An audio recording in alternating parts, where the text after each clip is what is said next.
Ito si Kento.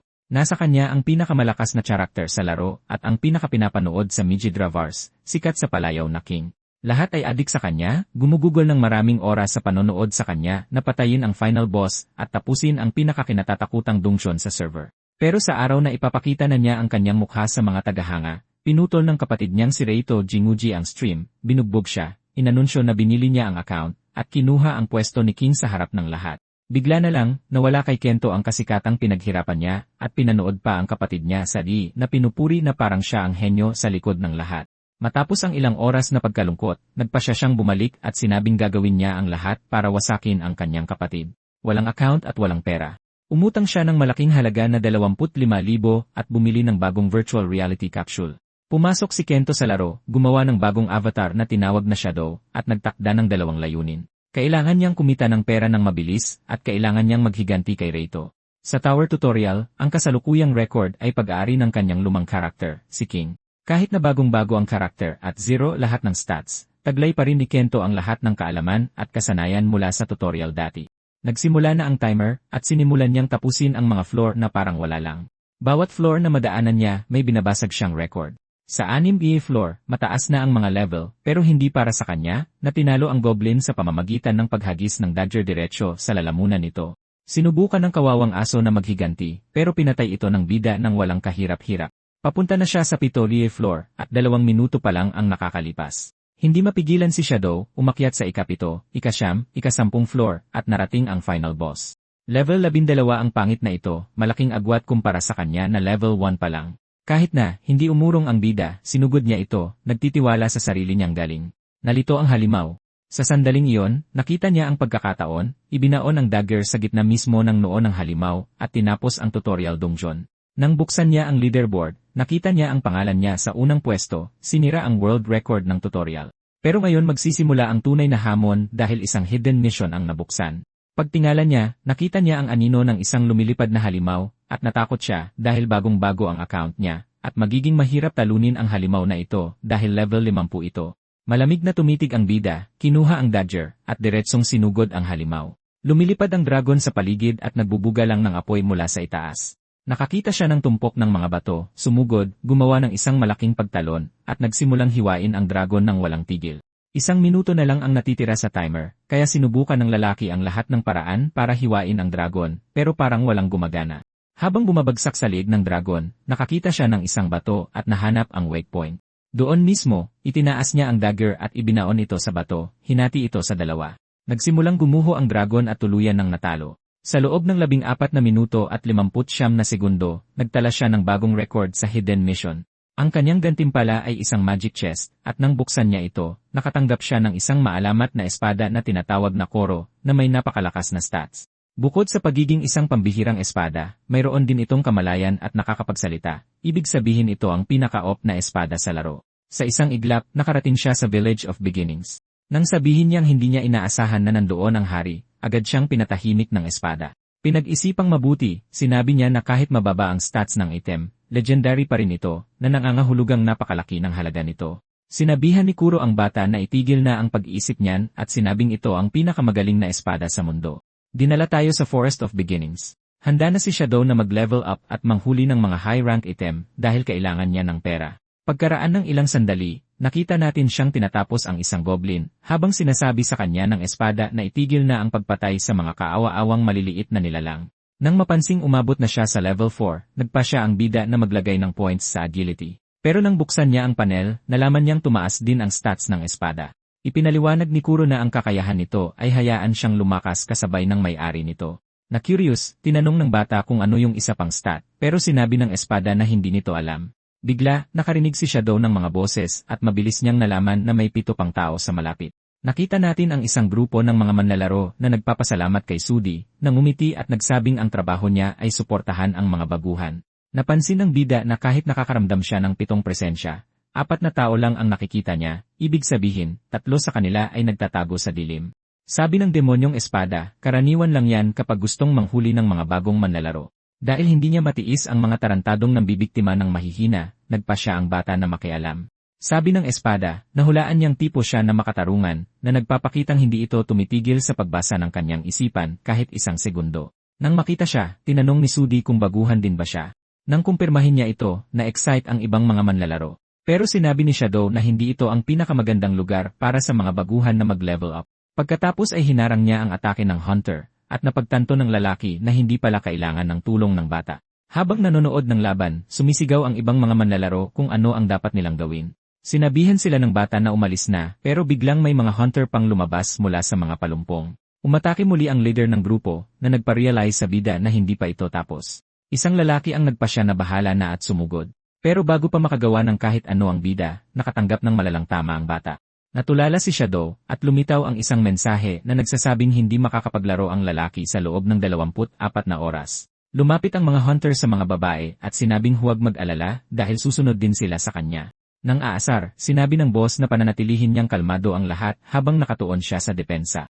Habang tinitingnan ang pera, sinabi ng isa sa mga assassin na lahat ito ay dahil kay King, tapos humingi siya ng paumanhin sa pagkasabi noon. Bigla, napansin ni Sudi na may nagbago sa lalaking nakahood na naglalabas ng sobrang bigat na presensya. Sinabihan ng bata ang lalaki na ulitin ang sinabi niya at ipaliwanag kung ano ang kinalaman ni King dito.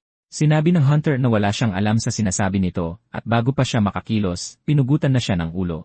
Habang nagniningning ang kanyang mga mata, sinabi ng bida na madalas niyang naririnig ang pangalang iyon, kaya gusto niyang malaman ang katotohanan. Tinanong ni Kuro kung anong nangyayari at bakit hindi nakikinig ang bata. Nang mapagtantong tuluyan na siyang nilamon ng galit, sinubukan nitong pakalmahin ang sitwasyon dahil naranasan na niya ito dati. May lumabas na mensahe na nagsasabing na-activate na ang isang account deletion dual field at ang target na manlalaro ay tatanggalin. Nang makita ang kayang gawin ng bida, nagtaka ang leader ng mersenaryo kung ano ang nangyayari.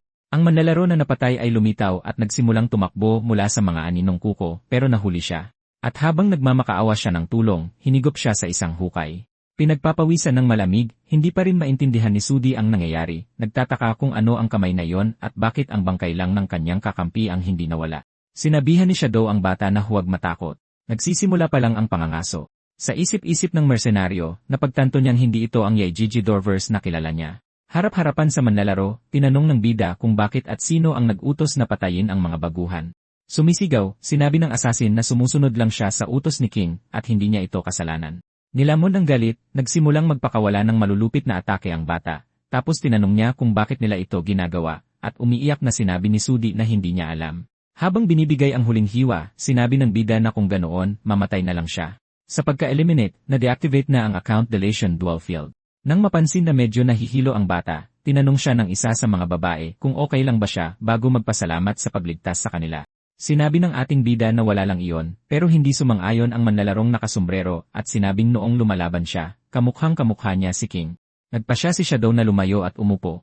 Nag-aalala, tinanong ni Kuro kung ayos lang ba siya, pero hindi sumagot ang bata. Tinanong niya kung ano yung field kanina. Naramdaman ang pressure, sinabi ng espada sa may-ari nito na bawasan ang kanyang killing intent dahil protektado ang memory data nito, at ang tanging alam nito ay ang dual field ay kung saan ipinupusta ang mga account ng manlalaro. Kaya ang mga higanteng kamay na yon ay tinatawag na mga kamay ng Diyos. Sila ang responsable sa paglamon ng account info ng mga manlalaro, na pumipigil sa kanilang mag-reincarnate dahil ang data na iyon ay parang kaluluwa. Habang iniisip ito, sinabi ng ating bida na nakakabaliw para sa isang skill na magkaroon ng ganoong kalakas na kapangyarihan. Tapos napagtanto niya na nakagawa siya ng katulad ng ginawa ni Rito. Sabi ng espada, ang emosyon ng bata ay nagdulot ng glitch sa protection system, at ang lumikha nito ay tumulong sa pag-develop ng laro pero natanggal. At ang huling naramdaman nito bago ma-reprogram ay matinding paghihirap. Tumayo, sinabi ng bida, mabuti yan. Dahil nanumpa siyang maghihiganti kay King at sinabing naniniwala siya sa kwentong iyon, nagpa siya siyang tingnan ang mga item na nakuha niya. Sabi ni Kuro, nanginginig ang kaliwang kamay ng lalaki, at magpapanggap siyang hindi niya ito nakita. Gamit ang Falcon Bracelet, ang Black Wolf Tonic, at ang Venom Fang Dagger, sinabi ni Shadow na may magagandang loot ang mga kalaban, at isusubasta niya ang natitira. Nang tanungin kung ganoon ba talaga siya kapos, sinabi niya na anuman ang mangyari, magagawa lang niya ang kailangan niyang gawin kung tatalunin niya ang mga rare monster. Pagkatapos ay dinala tayo sa nawawalang daan. Pagkatapos maglakad ng ilang sandali, tinanong ni Kuro kung naligaw ba ang kanyang amo. Itinanggi ito, sinabi ng bida na pagkalabas nila sa nakatagong labyrinth, makakarating sila sa base ng mga nisi. Kamukha sila ng mga tao at maaaring maging kapaki-pakinabang sa pagkuha ng impormasyon tungkol sa mga rare monster. Tinanong ng espada kung wala ba siyang kaibigang tao. Sinabi ng ating bida na palagi siyang naglalaro mag-isa, tapos biglang nag-iba ng usapan nang makaamoy siya ng usok. Iniisip ang kanyang kapatid, sinabi niya na bukod sa pakiramdam na walang magawa, alam niyang may isang mahalagang bagay na nawasak, at ngayon kailangan niyang alamin kung paano iyon nangyari. Habang naglalakad sa nasusunog na nayon, sumisigaw siya kung may tao ba roon hanggang sa marinig niya ang isang batang babae na nagngangalang rin na umiiyak para humingi ng tulong. Nagawa ni Shadow na mailabas ang nisi mula sa mga guho bago mangyari ang mas masama. Pagkatapos ay kumuha siya ng healing potion para tulungan siya. Pero pagmulat ng kanyang mga mata, sumigaw siya at umatras. Sinabi ng bida na nandito siya para tumulong. Umiiyak, tinanong ng batang babae kung tatawagin ba niya ang hari. Nalaman natin na may isang grupo ng mga estranghero ang dumating sa nayon at kinuha ang lahat ng matatanda sa ilalim ng utos ng hari. Nang tanungin kung ayos lang siya, sinabi ni Shadow na at sinabi kay Kuro na huwag mag-alala. Pagkatapos ay sinabi niyang oras na para patayin ang mga taong responsable sa trahedyang iyon. Sa unahan, nakita nila ang isang grupo ng mga lalaki na binubugbog ang isang taga-nayon. Sinusubukang protektahan ng lalaki ang kanyang sarili gamit ang kanyang mga kamay. Bigla, lumitaw ang bida sa likod ng isa sa kanila, at sa isang atake ay kumitil ng isa pang buhay. Sinabi ng demonyong espada na mukhang mahirap gamitin ang punyal na iyon, at nang tanungin niya kung nagsiselos ba ito, itinanggi nito, sinabing ayaw lang nito sa sandatang iyon. Pagkatapos puksain halos ang buong gang, sinabi ni Kento na kailangan niya ng pagsasanay para magamit niya ito kapag talagang mahalaga na. Bigla na lang may nagsimulang sumigaw. Sinabi ng leader ng mersenaryo na sobra kung makasigaw ang lalaki para sa isang nisi na dapat ay nagbibigay lang ng impormasyon. Umiiyak, sinabi ng lalaki na ang leader lang ang gusto niya, na naging dahilan para magpasya ang pumatay na tapusin na ito. Pero bago niya magawa iyon, isa sa kanyang mga kaalyado ay natanggalan ng ulo. Pagkatapos patayin ang kapitan, sinabi ng bida na masyado siyang mabagal. At habang papalapit siya, tinanong niya kung ayos lang ang lalaking nasa sahig. Nagpasalamat ang lalaki sa tulong. At nang marinig niya ang tungkol kay Rin, sinabi niyang gusto niyang tulungan ni Shadow ang kanyang mga kababayan na makausad. Dahil nahuli rin ang kanilang leader, pumayag ang ating bida. Pagkatapos ay dinala kami sa kung saan bihag ang mga hostage. Nag-aalala, hiniling ni Kuro sa kanyang amo na manatiling kalmado para hindi niya muling matrigger ang field ability na yon. Habang sumusugod siya para umatake, sinabi niyang alam niya. Ang mga kalaban ay hindi man lang nagkaroon ng pagkakataong mag-react. 4 na lang ang natitira, nagpapanik, at isa sa kanila ay nagtanong kung sino ba talaga ang lalaking iyon. Bigla, isa pang mersenaryo ang lumitaw na hawak-hawak ang tatay ni Rin bilang hostage at inutusan siyang huwag gumalaw. Nagpanik ang mga taga-nayon nang makita nila ang kanilang leader na ganoon. Napapaligiran, naririnig ng bida ang kanyang espada na nagmamakaawang manatili siyang kalmado, pero kahit na, sinabi niyang papatayin niya silang lahat. Sinabi ng isa sa mga bandido na iyon ang linya nila, at kung ibababa ng lalaki ang espada, maaari na siyang umalis. Pinatahimik ang lalaki, inactivate ng ating bida ang account exclusion field, na nagdulot ng panik sa lahat ng mersenaryo. Nagawa ng lalaking may takip sa mukha na harangan ang unang atake, at tinanong kung ano ang hinihintay ng kanyang kasama para tapusin ang hostage. Nanginginig, napagtanto niyang hindi siya makagalaw dahil sa lason mula sa punyal ng bida. Sa isang madilim na tingin, sinabi ng bida na oras na para manghuli. Nang makitang bumagsak ang kanyang kasama, nagmakaawa ang nanigas na mersenaryo sa bata na huwag lumapit kung gusto niyang manatiling buhay ang leader ng nayon. Ipinapakita kung gaano siya kabilis, sinabi ni Shadow na walang kwenta sa kanya ang distansya, at pagkatapos ay nagpakawala ng nakamamatay na atake. Tapos na ang trabaho, nakita pa niya ang gawa ng kamay ng Diyos. Kaya pagkaraan ng ilang sandali, nakita natin ang bida na nagtatanong kung ayos lang si Dalnyo. Kinumpirma ito ng lalaki, pagkatapos ay tinanong kung paano niya nalaman ang pangalan nito, at nang hindi siya makakuha ng sagot, sinabi niyang dapat silang lumabas. Nang lumitaw ang dalawa, isang babae ang tumakbo at niyakap ang kanyang asawa, habang si Rin ay niyayakap ang ating bida, ibinigay ang assassin's ring, sinabi ng leader na ito ay para ipakita ang pasasalamat ng lahat. Bigla, lumitaw si Yuba at tinanong kung anong klaseng pasasalamat iyon.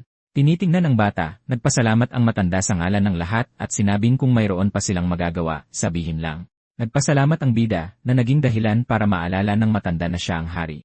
Diretso sa punto, tinanong ng matanda kung naghahanap ng impormasyon ang binata, pagkatapos ay inabot sa kanya ang isang papel na may lokasyon ng isang lugar. Nalaglag ang panga ni Shadow habang sinasabi sa kanya ng matanda na maghanda para sa paglalakbay. Nagkamayan sila at sinabi ng bida na alis na siya pero nagpasalamat para sa kanilang pagtanggap. Sinabi ni Yuba na ihahatid siya ng lahat sa labasan, kahit na ayaw nilang makita siyang umalis. Binigyan ni rin ng bulaklak ang binata bilang pasasalamat sa pagligtas sa kanila. Naalala tuloy ng ating bida ang kanyang mga araw bilang isang kabalyero. Habang pinapanood siyang umalis, nagpasalamat si Dalnyo sa kanyang kabaitan. Pero nagpa siya si Quinseo na itanong kung bakit inatake ang nayon sa simula pa lang. Sinabi ng lalaki na base sa kanyang narinig, ang hinahanap ng mga mersenaryo ay impormasyong ang matandalang ang nakakaalam. Iniisip ito, nagtataka ang bida kung ano ang binabalak ni Reito. Bigla, sumigaw si Kuro para babalaan sila tungkol sa panganib. Paglingon, nakaharap ng ating bida ang isang kalaban na handa ng umatake. Gamit ang lahat ng kanyang liksi, umiwas siya sa sunod-sunod na atake, pero nang mawalan siya ng balanse, napagtanto niyang baka mapahamak siya. Sa huling segundo, nagawa niyang kunin ang demonyong espada at sumalad. Sinabi niyang sayang at hindi gumana ang patagong atake ng babae. Umuurong, tinanong ng babaeng may dilaw na mata kung sino siya, at kung ano ang nangyari doon, habang iniisip ng bida kung isa ba siya sa mga kaalyado ng hari. Naghahanda na muling humampas, sinabi niyang hindi maraming tao ang nakakaalam tungkol sa nayong iyon, kaya't hinihiling niyang malaman kung bakit siya naroon. Nagbanggaan ang kanilang mga espada at napagtanto nilang halos magkapantay ang kanilang lakas. Nag-aalala, sinabi ng ating bida na nasa ibang level siya kumpara sa ibang mga alipores. Sinipa niya ito patalikod at tinanong kung bakit niya ito ginagawa kung ganoon siya kagaling. Nanginginig, tinanong ng kalaban kung paano niya nagawa iyon sa kanyang mga kaibigan, pagkatapos ay sumugod muli kaagad.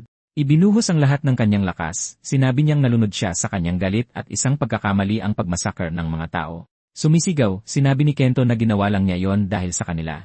Sinabi ni Danyo na gusto niyang may gawin pero imposible. Tinanong ni Kuro kung sa tingin ba talaga ng bata ay mananalo siya.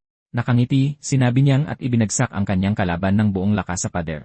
Nasa sahig, tinanong ng babae kung bigla bang bumilis ang kanyang bilis, pagkatapos ay sinabing hindi niya kayang matalo. Papalapit, sinabi ni Shadow na tapos na para sa kanya. Nang makita ang demonyong espada, tinanong ng babae kung bakit nasa bida ito. Natigilan, tinanong ng ating bida kung paano niya nalaman ang tungkol kay Kuro. Bigla, hinawakan ni rin ang parehong braso nila at sinabing tumigil na sila. Natakot, sinabi nila sa batang babae na mapanganib, at doon napagtanto ng dalawa na hindi sila ang inaakala nila. Sinabi ni Ari na kung alam ng lalaki na isa itong hindi pagkakaunawaan, dapat niyang itago ang espada. Nakangiti, sinabi niyang dapat siyang magsimulang humingi ng tawad, pero parang walang gustong umatras sa kanila. Nang marinig ang batang babae na nagmamakaawang tumigil na sila sa pag-aaway, sinabi ng bida na maaaring pasalamatan ng babae ang bata. Nang tanungin, sinabi ng espada na hindi nito naaalala ang pangalang iyon, pero baka maalala kung bumalik ang mga alaala nito. Matapos tawaging tanga si Kuro, tinanong ng bida kung paano nalaman ng babae ang tungkol sa item. Pero nang hindi siya makakuha ng sagot, sinabi niyang aalis na siya dahil nagmamadali siya. Lumapit si Rin at sinabing bumalik siya kahit kailan. Sinabi ng bida na babalik siya agad, pagkatapos ay tumalikod at umalis. Sa isip niya, iniisip ni Ari na hindi siya hihingi ng tawad. Dahil na-absorb ng bata ang maraming manlalaro, gusto pa rin niyang malaman kung sapat ba talaga siyang magaling para maging kaalyado niya. Pagkatapos maglakad ng ilang sandali, nakarating si Shadow sa isang disyerto at sinimulang tingnan ang mapa na nakuha niya. Ipinapakita nito kung nasaan ang mga halimaw na naglalaglag ng mga mamahaling item. Naaalala ang kanyang mga utang, sinabi niyang maraming nakataya, kasama na ang kanyang kabuhayan at kanyang buhay. Tinanong ni Kuro kung bagba ang bagay na yon sa langit, pero sinabi ng bida na isa itong kamera. Ito ang magfi-film ng kanyang debut bilang isang streamer. Mula sa buhangin, isang malaking halimaw ang lumitaw na may mga ngiping parang gawa sa ginto. Ayos na. Sabi ni Kento, oras na para pag-usapan pa ang Jewel Turtle. Nang mapagtanto niyang ang layunin ay mangolekta ng mga materyales sa halip na patayin ang halimaw, sinabi ng espada na mukhang masaya yon. Nagsimulang sumali ang mga tao sa stream na nagpangiti sa kanya. Dahil sa totoo lang, kahit sa lahat ng nangyari, gustong-gusto niya talaga ang larong iyon. Bukod sa pagong, isang desert worm ang biglang lumabas mula sa lupa. Naka-lock-in, tumama ang unang tira ng ating bida. Nagbuga ito ng buhangin at agad na natalo ang worm. Nagtanong ang isa sa 6 na manonood kung anong nangyayari. At habang nagkokomento ang iba kung gaano kalakas ang ataking iyon, tinanong ni Shadow kung kayang i-absorb ni Koro ang halimaw, pero sabi niya, para lang sa iye ang exclusion field. Nagpasalamat siya sa mga donasyon, at sinabi sa mga manonood na ibubuhos na niya ang lahat na yon. Sa totoong mundo, isang bata ang nagsabing naghihintay siya ng ibang stream na magsimula, pero mananatili na lang muna siya dito. Sunod ang mga desert bird, at iniiwasan sila ng ating bida na parabang nakikita niya ang hinaharap. Tinanong ng demonyong espada kung hindi ba masyadong madali ito para sa kanya. Sinabi lang niya na dito pa lang talaga magsisimula ang lahat. Mabilis siyang tumakbo, tumalon sa ere, at nang tanungin kung magsisimula na siyang mangolekta ng resources, sinabi niyang hindi, dahil habang lumalalim ka, mas nagiging bihira ang mga drop. Sabi ni Koro kung ganoon magpapahinga muna siya. Lumingon, sinabi ng bida na mayroon pa siyang isang maliit na bagay na kailangang gawin. Isang cactus monster ang walang pag-aalinlangang nagpakawala ng mga tinik nito, na pumilit sa kanya na gamitin ang espada para humarang. Sumigaw ang espada na sobrang sakit at hindi ito panangga. Sabi ni Shadow, may detection trap ang mga cactus, kaya iwasan at haharangin niya ang mga atake, at kakailanganin niya ang tulong ni Koro para umakyat sa tuktok. Pagkatapos ng maraming sigawan, sa wakas ay nakaakyat din ang bida sa tuktok ng shell ng pagong. Na-offend, tinanong ng maalamat na espada kung paano niya nagagawang tratuhin ng ganoon ang isang legendary item. Biglang may isa pang nilalang na lumitaw. Isa itong level 4 na griffon na lumilikha ng malakas na hangin mula sa mga pakpak nito. Nanlaki ang mga mata ng bida. Nang umatake ang kalaban gamit ang mga kuko nito, sinabi ni Kento na mahigit doble ang agwat ng level nila.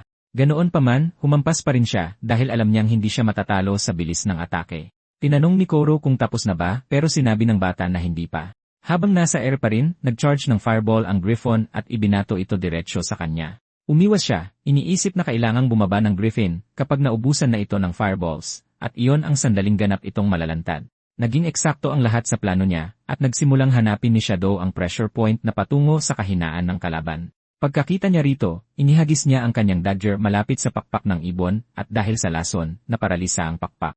Sinamantala ang pagkakataon, ibinigay ng bida ang pangwakas na atake, at naglaho ang nilalang. Bumuhos ang mga donasyon at pagbati, at ngayon 500 na manonood ang nanonood sa stream. Nagpaalam na, nagpasalamat si Kento sa lahat ng dumalo, at sinabing mag-stream siya ulit sa lalong madaling panahon. Sinabi rin niya na ibebenta na niya ang mga item, kaya dapat tingnan ng lahat ang rare item market board. Napansin niyang sobrang bilis bumaba ng bilang, nagtaka siya kung anong nangyari. Tapos nalaman niyang nag-live si King na ikinagalit niya ng husto. Nakita ang nangyayari, sinabihan siya ni Koro na kumalma at tinanong kung anong gagawin niya sa mga nakuha niyang item. Naalala na may iba siyang prioridad, nagpasalamat ang bida sa espada. Sinabihan siya ng espada na magmadali at kumilos na bago itanong kung sino si King at bakit laging tensyonado ang bata sa tuwing naririnig niya ang pangalan nito. Pagbalik sa totoong mundo, iniabot ni Kento ang lahat ng perang utang niya sa loan shark. Tinanong ng lalaki kung malinis na pera ba ito. Kinumpirma niyang, tinanong ng ating bida kung pwede na siyang umalis. Sabi ng lalaki, dahil bayad na ang lahat. Mag-isa sa kanyang kwarto, lumapit siya sa bintana at naisip kung ganoon din ba ang itsura ng bata noong unang beses itong pumunta doon. Pag-uwi sa bahay, finevorite ng bida ang page ng YA Travers Community Strategy Room. Nalaman natin na nabenta ang mga nakolekta niyang item ng higit sa inaasahan, na naging dahilan para mabayaran niya ang mga utang. Nagpa siya ang ating bida na pumasok sa stream ni King at napansin na maraming manonood ang gustong-gusto siyang panoorin. Lumitaw ang kabalyero, sinisimulan ang isa na namang misyon.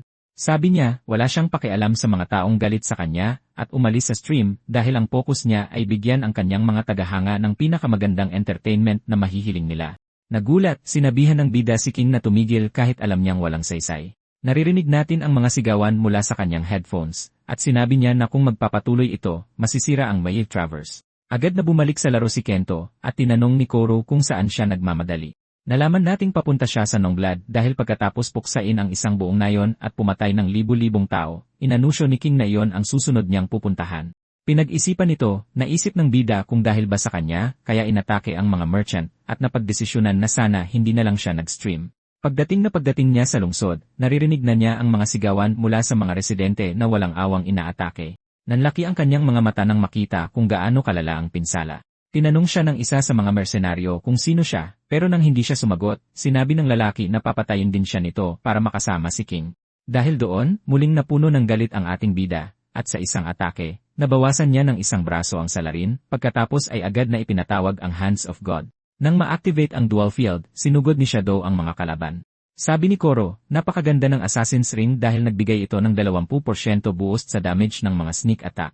Isang bagong skill na tinatawag na Ice ang na-unlock, at iniisip ng bida kung ang stat na ginamit niya ay sumisipsip ng abilidad ng kanyang kalaban. Hinawakan ng isang lalaki sa lalamunan, hinihingi niyang malaman kung nasaan si King. Tutal, alam niyang nag-stream si King ngayon. Nang hindi siya makakuha ng sagot, tinapos ng ating bida ang isa pang bandido. Bigla, isang player na may palakol ang nakakuha ng kanyang atensyon. Tinanong ni Kento kung sino siya. Ngumiti, tinanong ng lalaki kung anong gagawin ni Kento kung sasabihin niyang siya ang nasa likod ng lahat ng pagpatay. Dumiretso na sa punto, sinabi ng bida na papatayin niya ito. Habang umaatake siya, sinabi ng kalaban na nakakatakot daw yon. Pero kahit na, mas mabuting ibigay ni Kento ang lahat kung sa tingin niya talaga ay matatalo niya ito. Habang hinaharangan ng atake, napagtanto ni Kento na mas malakas ang lalaki kaysa sa inaasahan niya. Nang mapansin na umaatras si Kento, sinabi ng kalaban na makakatipid siya ng oras. Dahil basura lang naman si Kento, hindi man lang siya karapat-dapat na labanan. Nang tanungin kung ayos lang siya, sinabihan ng ating bida si Kuro na huwag mag-alala. Sumugod ulit ang lalaking may palakol dahil alam niyang hindi pa tapos ang laban. Umiwas, naisip ng bida na kakailanganin niyang gamitin ang bilis bilang kanyang bentahe. Naramdaman ng mersenaryo ang panganib at gumanti. Nagulat, tinanong ni Shadow kung gumamit ba ito ng instant acceleration. Kinumpirma ito, sinabi ng lalaki na kahit na, hindi pa rin siya matatalo ni Shadow. Muling nagtanong ang demonyong espada kung ayos lang ba ang may-ari nito, tapos sinabing nasa likuran na nila ang mga tulong ng kalaban. Huminga ng malalim, sinabi ng ating bida na nagsisimula pa lang siya. Tinanong ng kalaban kung siya ba yung tipo na nababaliw dahil takot mamatay, na may katuturan naman dahil sa pabugso-bugsong ulan, kahit ang langit ay hindi pumanig sa kanya. Hindi sumang-ayon, sinabi ng bida na sa katunayan, pabor sa kanya ang langit, at pagkatapos ay ginamit ang bago niyang ice skill. Dumikit ang mga paa ng assassin sa lupa dahil sa ice lock. Dahil minamaliit, sinabi ng lalaking may palakol na pagod na siyang makipaglaro. Lumitaw sa likod ng kalaban, sinabihan siya ni Shadow na mag-relax at i-enjoy pa ito ng kaunti. Pagkatapos ay nagpasya siyang harapin ang iba pang mga kalaban na mabilis na nasipsip ng kakayahan ng dual field. Nagtataka ang leader ng grupo kung paano iyon naging posible at bakit hindi nawawala ang mga katawan. Biglang nagsimulang sumigaw si Koro na ginawang pula ang lahat. Gamit ang lahat ng kanyang lakas, sinusubukan ng bida na patuloy na hawakan ang espada na mukhang nagle-level up. Lumitaw ang lalaking may palakol at sinabing hindi niya hahayaan ang bida na gawin ang gusto nito, pero napatalsik siya bago pa man matamaan ng direkta. Sinabi ng ating bida na dahil sa kanya, lalo pa siyang lumakas, tapos ay hinugot ang espada at pinakawalan ang hands of God. Sabi ng sandata, tapos na ngayon, pero mukhang malungkot si Kento dahil wala siyang nailigtas. Sinabihan siya ni Koro na tumingin sa likuran niya, pero sabi niya ang natitira na lang ay ang wasak na lungsod. Bigla, may lumapit at nagpasalamat dahil sa pagligtas sa kanila, na nagpapakitang nagtatago lang sila buong panahon. Mabilis ding nagpakita ang mas maraming tao. Nakahinga ng maluwag ang bida dahil nakaabot siya sa oras. Pero bigla na lang, may sumulpot at nagsabing kahanga-hanga iyon. Nang marinig ang boses na iyon, nanlaki ang mga mata ng ating bida. Nakatayo roon, sinabi ni King na sa wakas ay makikilala na niya ang taong pinag-uusapan ng lahat. Pagkatapos, nagtitigan silang dalawa bago magsimula ang laban. Ginulat ang bida, tinawag siya ng knight sa kanyang tunay na pangalan. Nautal si Shadow, litong-lito. Nagtanong si Koro kung ano ang ibig sabihin yon. Sabi ng ating bida, iyon ang lalaking umagaw kay King sa kanya. Nainip sa paghihintay, humampas si Reito. Pinatalsik niya ang binata, at kahit nakatayo pa, napagtanto niyang ang shockwave pa lang ay nagdulot na ng malaking pinsala at naisip niyang hindi siya mananalo dahil sa agwat ng level. Ibig sabihin matatalo na siya ng karakter na siya mismo ang gumawa. Nagtanong ang demonyong espada kung hindi ba siya lalaban. Nagsimulang maalala ng bida ang lahat ng kinuha ni Jinguji sa kanya sa totoong buhay, at sa wakas ay nagpa siya na sa Yelgo Driboros, hindi siya maaaring umatras. Sinabing ang pangalan niya ay Shadow, sumugod siya at sinabing hindi na siya magiging laruan ni Reito. Ginamit ni King ang kanyang kalasag para protektahan ang sarili, at sinabing talunan lang naman ang binata, kaya dapat na siyang sumuko. Nang makitang mababa na ang kanyang yi, ginamit ng ating bida ang kanyang instant acceleration skill, pero pinigilan siya ng Imperial Sacred Formation, na nagpapawalang bisa sa lahat ng pinsala. Sinabi ni Kuro na hindi ito gumagana at nagtanong kung mayroon ba siyang plano. Sinabi niyang dahil totoo ngang gumagana ang skill ng kalaban hanggat may sapat siyang A. Pero ang hindi alam ni King, may paraan para malampasan ang nakakabaliw na Sacred Formation na yon. Isinagawa ang plano, inisip ng bida na kailangan niyang patuloy na umatake hanggang sa makahanap siya ng pagkakataon. Naiinis, sinabi ni Jinguji na mamatay na siya, at doon nakahanap ng siwang si Xiaobei at umatake, na ikinagulat ng kanyang kapatid nang talagang masaktan ito. Lumalabas na kapag tinamaan si King ng maraming beses sa isang lugar, nakakansela ang kanyang skill, at ang paggawa niyon ay parang pagsasamantala sa isang bulb na malalaman mo lang kung talagang kabisado mo ang laro. Sinabi ng knight na kahit ganoon, isang puntos lang ang nawala sa kanya. Walang pakialam, sinabi ni Kento na pinsala pa rin yon na siya ang gumawa. Naglalaro ng marumi, sinabi ni Reito na may ipapakita siya sa kanya. Sa isang malaking screen, nakita ng ating bida ang mga taong pinilit niyang protektahan na nakakulong sa isang hawla. Nagtanong ang isang lalaki kung ano ang ginawa nila para danasin yon, pero inatake siya ng bantay. Nang makitang nauutal si Shadow, tinanong ni King kung naintindihan na ba niya ang kanyang sitwasyon ngayon. Pagkatapos, ibinunyag niyang may mga nakakulong siyang tao sa iba't ibang lugar bukod sa Naunglaid. Kaya kung gagalaw ang binata kahit kaunti, lahat ng nayon ay wawasakin.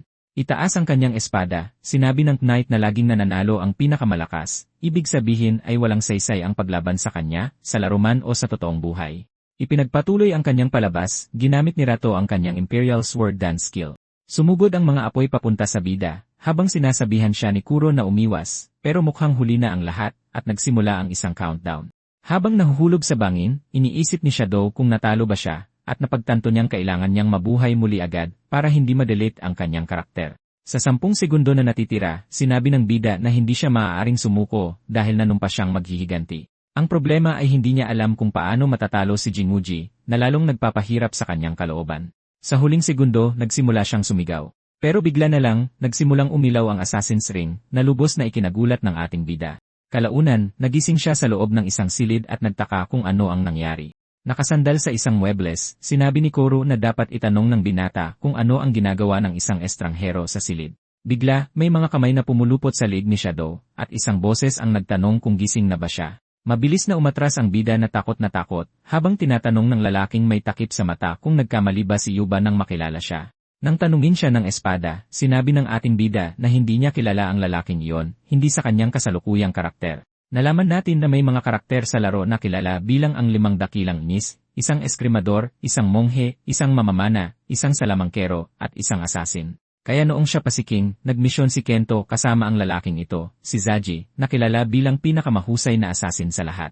Nagtanong ang bida kung bakit siya nito iniligtas. Sinabi ni Zaji na dahil iyon sa singsing, na tila may nakatagong kakayahan.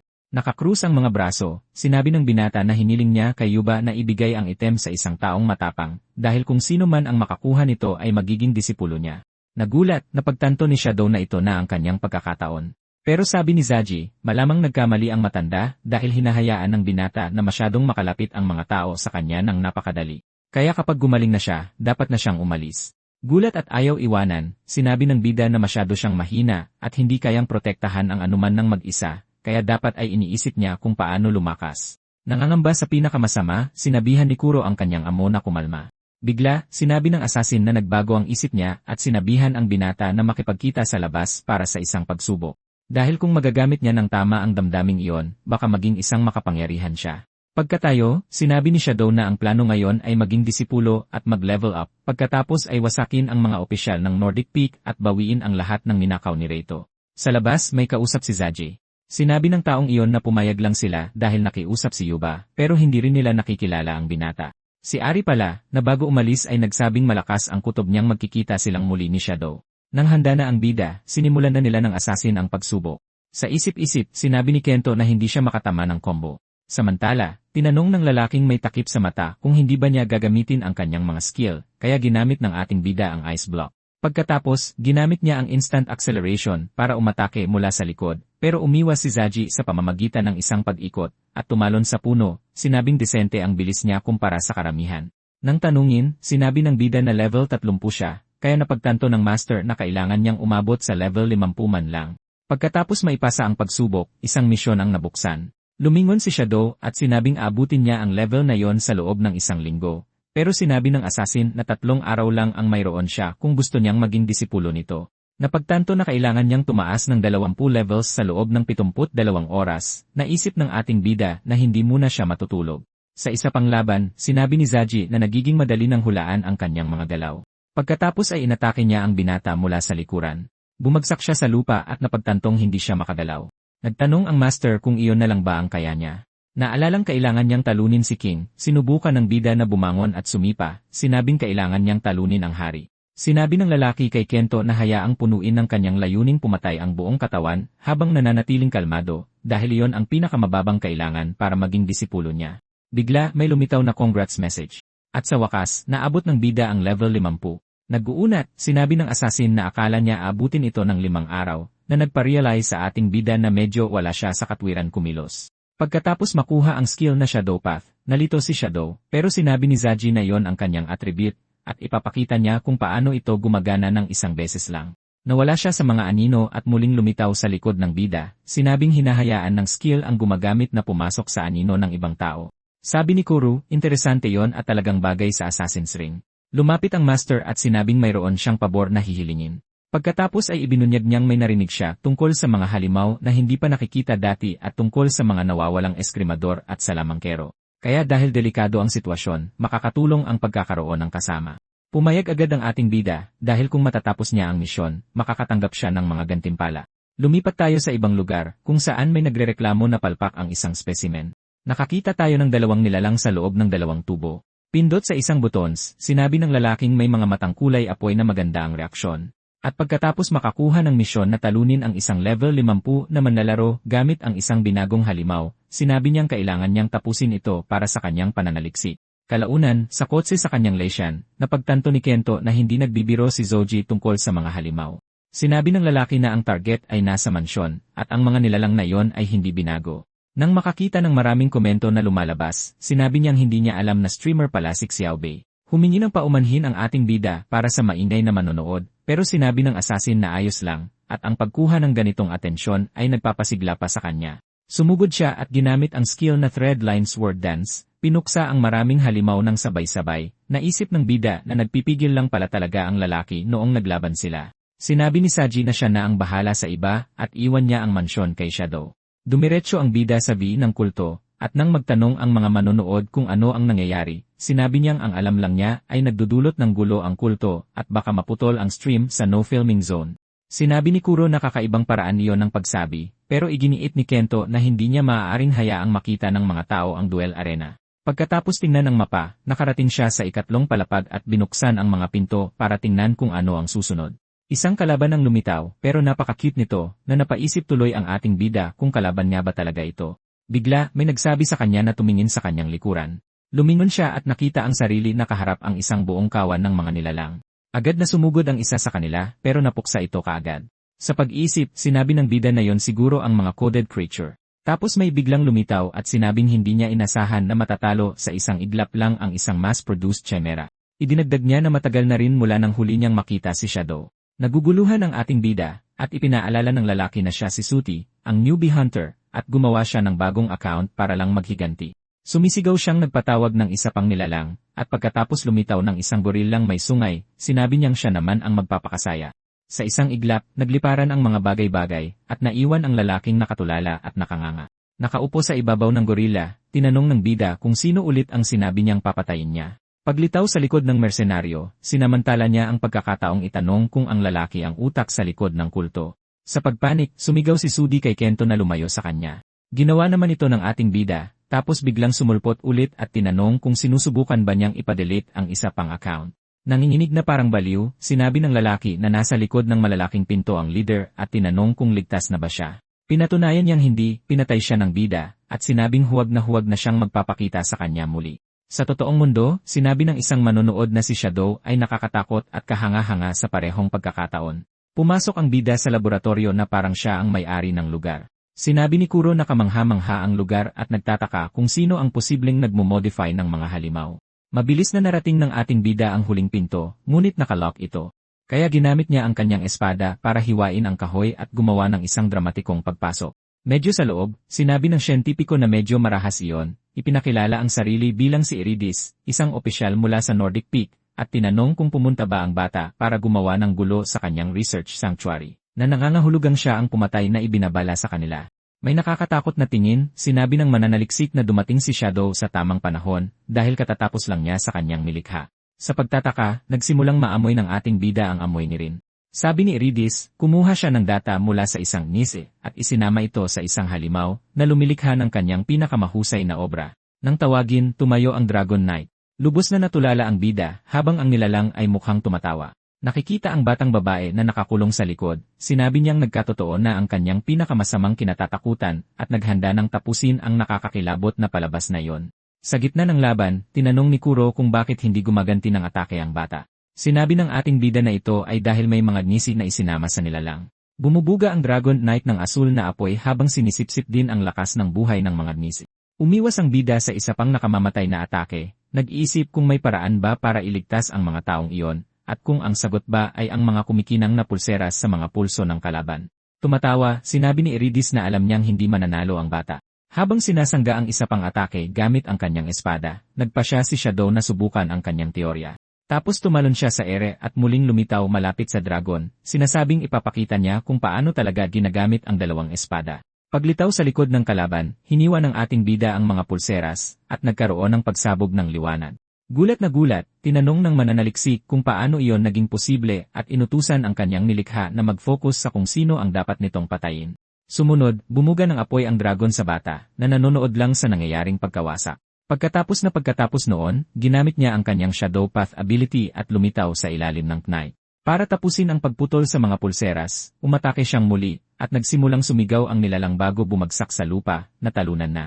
Nag-aalala, nagtaka si Shadow kung ano ang nangyari sa mga nye, at napansin na ang mga data ring ay nagiging liwanag. Patuloy silang lumulutang doon, kumikinang, at ipinagdarasal ng bida na sana ay ayos lang sila. Bigla, lumakas ang liwanag at nahulog sa sahig ang mga bihag. Iminulat ni rin ang kanyang mga mata at nakita si Kento na tumatakbo palapit sa kanya. Masaya siya nang yakapin siya nito, at sinabi niyang natutuwa siyang ayos lang siya. Natulala, tinanong ng siyentipiko kung paano na ibalik ang data ng gisi, at napagtanto niyang nabigo ang kanyang misyon. Sa sahig, nagrereklamo siya na hindi niya nakamit ang isang Uniki class, at sinabing hindi niya mapapatawad si Xiaobei para dito. Sa isang pindot ng buton, pinakawalan ang mga halimaw na nakakulong sa mga tubo, at naghanda silang isakatuparan ang paghihiganti ng kanilang lumikha. Humarang ang pangunahing tauhan sa harap ng mga inosenteng tao, at sumigaw na umalis na ang lahat doon ngayon din. Sinabi ng siyentipiko na magiging masaya panoorin siyang lumaban habang sinusubukang protektahan ang mga gnisi. Isang demonyong daga ang tumalon sa ating bida at kinagat ang kanyang espada.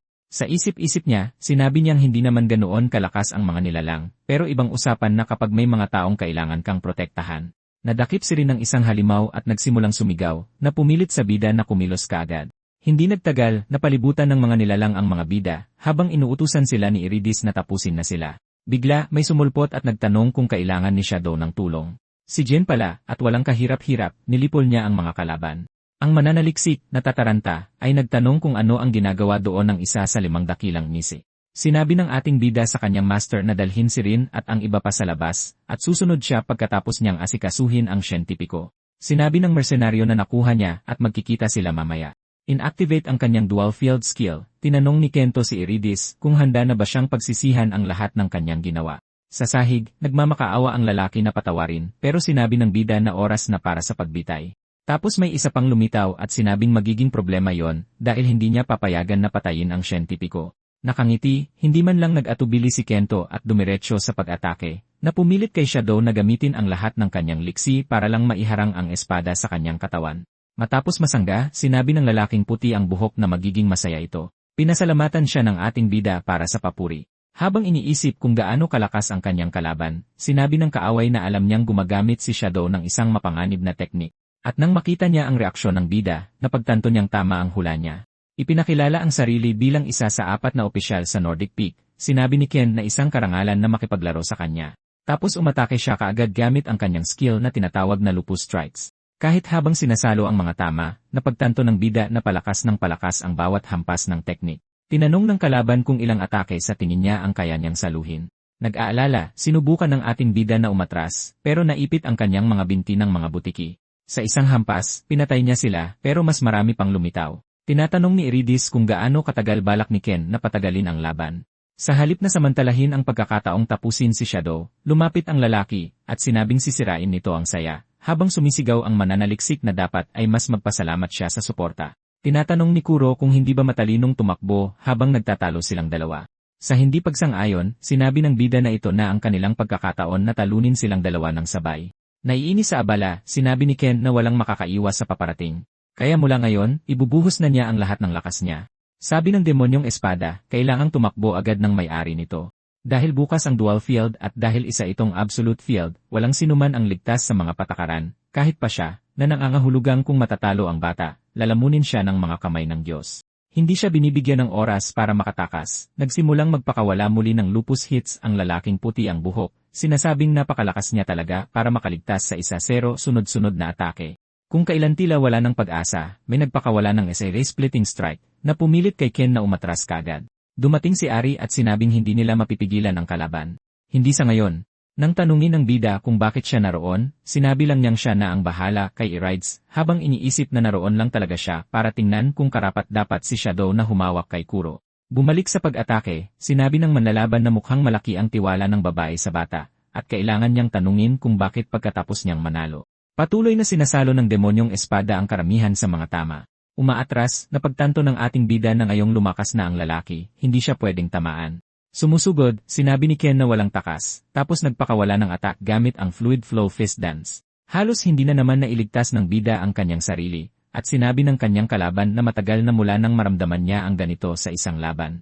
Kaya sinadya niyang sumablay para lang ipakita sa bata na hindi na siya dapat tumakbo at dapat ay magpakasaya na lang. Nakikita natin ang ating bida na pinagpapawisan ng malamig.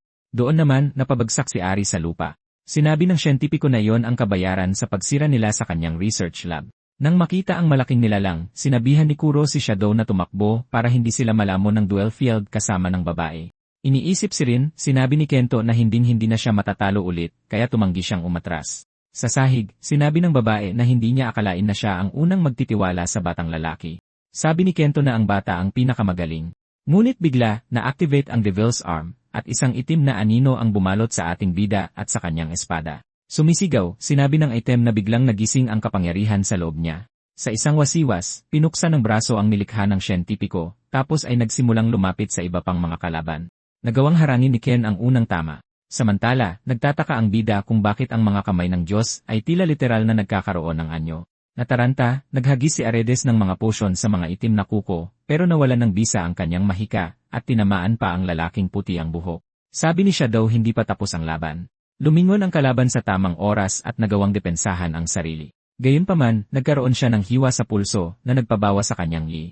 Sabi ni Kuro, gusto niya ang pakiramdam ng kapangyarihan at dapat daw magmadali ang amo niya para masipsip niya ang lahat. Sa lupa, nagtanong ang researcher kung bakit naglalabas ng masamang aura ang espada at paano nananatiling matino ang bata habang ginagamit ito. Dumating si Ari at sinabing parte lang iyon ng kayang gawin ng sandata. Habang lumalapit ang mga kamay sa siyentista, napagtanto niyang wala silang pag-asang manalo dahil kahit si Ken ay hirap na at determinado siyang makalabas ng buhay. Kumuha siya ng mas maraming potion at inihagis sa lupa.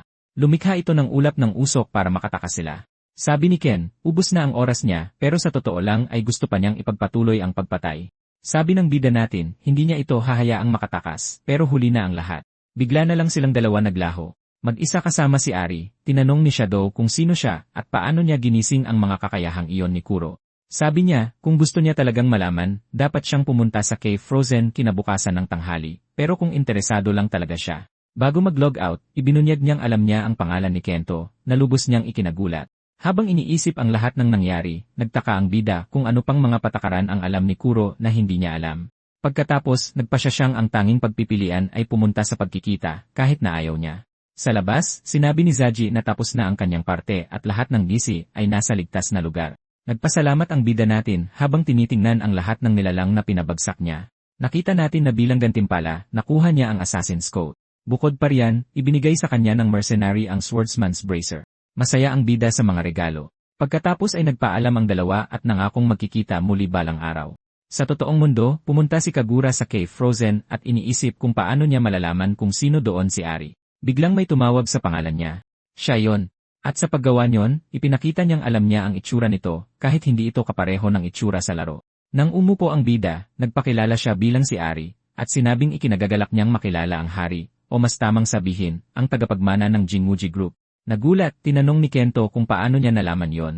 Sinabi niya sa kanyang kumalma, at sinabing inimbestigahan niya ang impormasyong nakuha niya mula kay Kuro. Sa isip niya, paano niya nakuha ang personal na impormasyon ng isang player. Ngunit mabilis niyang nalaman na si Ari ay isang engineer na tumulong sa paglikha ng Yeji Derivers.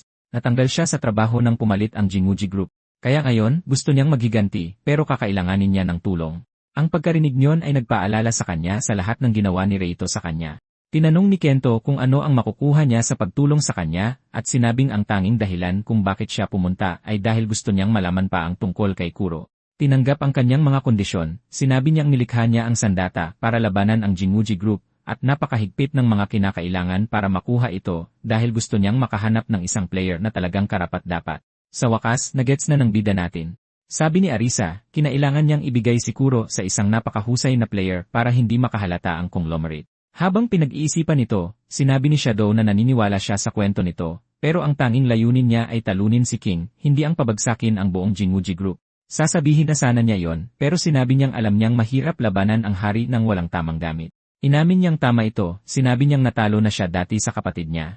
Kaya tinanong ng engineer kung ano ang masasabi niya sa pagkakaroon ng sponsor dahil sumisikat na ang kanyang mga stream. Sabi ni Kento, iniisip na niya yon, pero bilang isang baguhan, hindi maraming tao ang interesado na i-sponsor siya. Hindi sumang-ayon si Orisa at sinabing bahagi siya ng Oga Group, sapat na kalaki para kalabanin ang Jinguji Group. Lumalabas na ang organisasyon ay itinuturing na isa sa 5 pinakamalaking conglomerate sa mundo, at pag-aari ito ng kanyang ama at nakatatandang kapatid na lalaki na ginagawa siyang tagapagmana.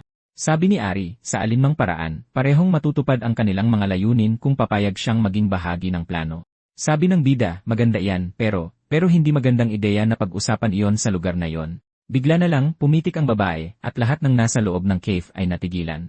Bago pa man siya magpaliwanag, sinabi niyang ang buong istasyon ay pag-aari ng Oga Group, kaya walang dapat ikabahala. Pagkatapos ay muli niyang tinanong kung handa si Kentong tulungan siya, habang nakatitig lang ito sa kanya na nakanganga. Pagkalipas ng isang buwan, sa loob ng laro, pinapanood ng bida natin ang grupo ng Nordic Peak. Sabi ni Kuro, sa wakas ay masisimulan na nila ang tunay na paghihiganti. Sumang-ayon ang bida at sinabing ngayong may mas maganda na siyang gamit, hindi siya pwedeng pumalpak, kaya oras na para simulan ang pangangaso. Pagsapit ng gabi sa Gazef Village, pinag-uusapan ng mga bandido ang mga chismis na ang saboteur ay ang Guildmaster, na kilala bilang nakababatang kapatid ni King. Dumating ang mga kamay ng Diyos na handang puksain sila. Pagkatapos, isang tama lang ay natanggal ang ulo ng dalawang assassin. Lumitaw si Shadow at sinabing masyado silang mabagal. Sabi ni Kuro, maganda naman ang kondisyon ng bata. Pero napagtanto niyang may mali at sila pala ang target mula pa sa simula. Lumitaw si Ken at sinabing, tulad ng inaasahan, maganda ang instinct ng bata. Dahil alam na obsessed sa pakikipaglaban ang mercenary, naisip ng bida na kailangan niyang gumastos ng lakas bago harapin si King. Nagsimulang magsigawan ng lahat, sumisigaw ng suporta para sa lalaking puti ang buhok. Pero bigla na lang, sinuntok niya ang isa sa kanyang mga tagahanga at sinabing, medyo kakaiba ito, tulad ng inaakala niya. Pagkatapos ay ibinunyag niya na kahit inutusan siyang dalhin si Shadow, ang gusto niya talaga ay labanan ito ng isahan. Pagkatapos nito, tinanong niya kung ang bata ba talaga ang nakababatang kapatid ni King. Tinanong ng bida natin kung ano ang mangyayari kung sasabihin niyang. Sabi ni Ken, akala niya masaya ang sumali sa isang guild, pero ang ginagawa lang niya ay manghuli ng mga nis ng walang dahilan, kaya alis na siya sa Nordic Peak. Sabi ng ibang mga bandido pagtataksil iyon. Gayunpaman, sinabi ni Ken na mas magiging interesante na panoorin ang bida na labanan si King, kaya mauuna na siya. At kapag tapos na ang lahat, tatapusin nila ang laban na sinimulan nila kanina. Sumang-ayon si Kento at sinabing kung mangyayari ang inaasahan niya, siya ang magiging kalaban ni Ken sa hinaharap. Nang makitang naglaho ang bata, humanga si Ken sa bilis nito at nagsimulang tumawa. Pagkatapos ay sinabi niyang ang mga masasayang bagay ay laging nagpapasaya sa kanya. At kahit ayaw niyang pagtulungan ang isang tao, gusto niya ang ganoong klase ng Battle Royale. Kaya hindi mahalaga kung paano ito magtatapos, dahil ang pinakamasarap na dessert ang naghihintay sa kanya pagkatapos. Pumunta si Shadow sa nayon, kung saan naghihintay na si Reito. Nang tanungin tungkol sa pagtataksil ni Ken, sinabi ng bida natin na mukhang hindi talaga siya gusto ng mga tauhan ng kapatid niya. Nalaman natin na walang tao sa nayon dahil sinigurado ni Ari na mailikas ang lahat ng misi. Walang pakialam, sinabi ni Reito na pagod na siyang maghintay na magsimula ang kasiyahan. Inactivate ang kanyang skill, sinabi ng bida na sa pagkakataong ito ay tatalunin niya ito. Sa isip-isip ni King, sinabi niyang nakatanggap siya ng mga ulat tungkol sa attribute na yon, pero hindi pa alam ang mga epekto, kaya kailangan niyang innullify ang lahat ng damage. Inactivate ni Jinguji ang kanyang Imperial Fortress skill. Nataranta, sinabihan ni Kuro si Shadow na maghintay. Ipinaliwanag sa espada, sinabi ng bida na ang attribute na yon ay nagpapalakas sa resistance ni King sa loob ng 3 minuto. Sumusugod, sinabi ng Knight na hindi man lang siya magagalusan ng kanyang nakababatang kapatid. Habang binabasa ang sitwasyon, nagtataka si Reito kung anong problema sa ng bata at bakit hindi gumagana ang kanyang mga atake. Sabi ng bida natin, alam niya kung ano ang iniisip nito, kung bakit ito natatamaan ng damage, dahil ang damage ay nangyayari lang kapag natamaan mo talaga ang iyong kalaban. Nagulat si King mula sa likod at sinabing bibiyakin niya ang lupa para pigilan ang mga galaw ng bata gamit ang Imperial Pulverization. Sabi ni Shadow, kahit na siya ang unang makakasakit dito. Sumisigaw, sinabihan siya ni Jinguji na bumaba sa kabayo. At ipinapakita ang kanyang buong lakas, sinabi niyang gaano man siya kalakas lumaban, lagi siyang talunan. Nag-aalala, sinabi ni Kuro na masyadong pinoprovoke ng bata ito, pero sinabi ni Kento na yon ang plano dahil may paraan para malusutan ang Holy Imperial Formation. Naghahagis ng atake, tinanong ni King kung seryoso bang iniisip ng bata na mahuhulog siya sa parehong patibong ng 2 beses. Sinabihan ng espada ang bida na umiwas, at nakita natin ang pagsabog na abot tanaw mula sa malayo. Nang humupa ang alikabok, nagsimulang tumawa ang Knight, sinasabing sa huli, siya pa rin ang laging mananalo. Lumitaw sa likod ng kalaban, ginamit ng bida natin ang kanyang Poison Dagger, at sinabing tila hindi nabanggit ni Iridis ang kanyang Path of Shadow skill. Umatras ang hari at nagtanong kung bakit bumababa ang kanyang yi. Paliwanag ng bida, dahil daw ito sa kanyang dagger, na may Hydro Poison. At kapag inactivate niya ang kanyang Earthquake skill, sinabi niyang katapusan na. Dahil sinumang maabutan ng lindol ay mababawasan ng 50% ang kanilang agility. At higit pa riyan, sa kanyang blood domination attribute, sa bawat pinsalang natatanggap ng target, nawawalan sila ng 20% ng kanilang mga abilidad. Sinubukang umatake ni Rino pero paralisado ang katawan niya kahit aktibo ang kanyang Imperial Formation. Sabi ng bida, ito'y dahil ang isang bagay na hindi kayang harangin ng formation ay mga direktang tama, kasama na ang pinsalang dulot ng mga debuff. Sumisigaw, nagtanong si King kung paanong maituturing na fortress ang kanyang skill. Sabi ni Shadow, hindi siya ginagawang invincible ng formation, at ang nagpapagaling sa isang player ay ang kakayahang makahanap ng sagot sa kanilang mga kahinaan. Kaya dahil baguhan pa lang ang kapatid niya, gusto niya itong i-welcome sa Maeve Travers. Lumitaw ang mga kamay ng Diyos sa likod ni Reido. Samantala, nagpa siya ang bida na umatake mula sa itaas. Sabi ni King, hindi pa tapos dahil invincible siya habang nakataas ang Holy Imperial Formation. Sabi ng bida, may nakakalimutan siya. Halos maubos na ang kanyang esi. Bago ibigay ang huling suntok, nagpaalam si Kento kay King habang nag-flashback sa isip niya ang lahat ng masasayang alaala niya sa character na yon. Nakita natin ang kabalyero na nahati sa gitna bago lamunin ng mga kamay ng Diyos. Tapos na ang trabaho, sinabi ng bida na si Oga naman ang susunod. Sa totoong mundo, nagtataka si Rato kung paano siya natalo sa isang napakahinang kalaban, tapos nagpasya siyang uminom ng tubig, pero tumunog ang kanyang telepono. Sa kabilang linya, tinanong siya ng kanyang ama kung ano ang ginawa niya at sinabihang buksan ang kung saan nabubunyag sa balita ang buong iskema ng pandaraya. Galit na galit, tinanong ng lalaki kung sinusubukan ba ni Jinwuji na wasakin ang grupo dahil lang sa sobrang tigas ng ulo niya. Lumalabas na si Orisa ang nag-leak ng lahat. Nakipag-ugnayan siya sa mga engineer na hindi makatarungang tinanggal para mag-record ng video tungkol sa lahat ng nangyari, at doon nila nalaman na si Reito ang may kagagawa nito, na siyang nagsimula ng pagbagsak ng Jinwuji Group. Habang kausap siya, tinanong ng bida kung ano ang mangyayari sa kanyang kapatid at sa organisasyon. Sabi ni Ari, hindi na makikialam ang grupo sa Yonjin Diverse, at nawala na ang lahat ng kanilang kita. Tungkol naman sa Mastermind, mukhang pinoprotektahan siya, kaya wala siyang masyadong nakuha na impormasyon. Sabi ng bida, hindi naman talaga nagmalasakit sa kanya ang kanyang ama, pero mahal nito si Reito. Pagkatapos, pinag-usapan nila kung paano bumalik sa pagtatrabaho si Arisa sa game company, at na-promote kasama ang iba pang mga engineer. Nakangiti, sinabi ni Kento na inaabangan niya ang mga update.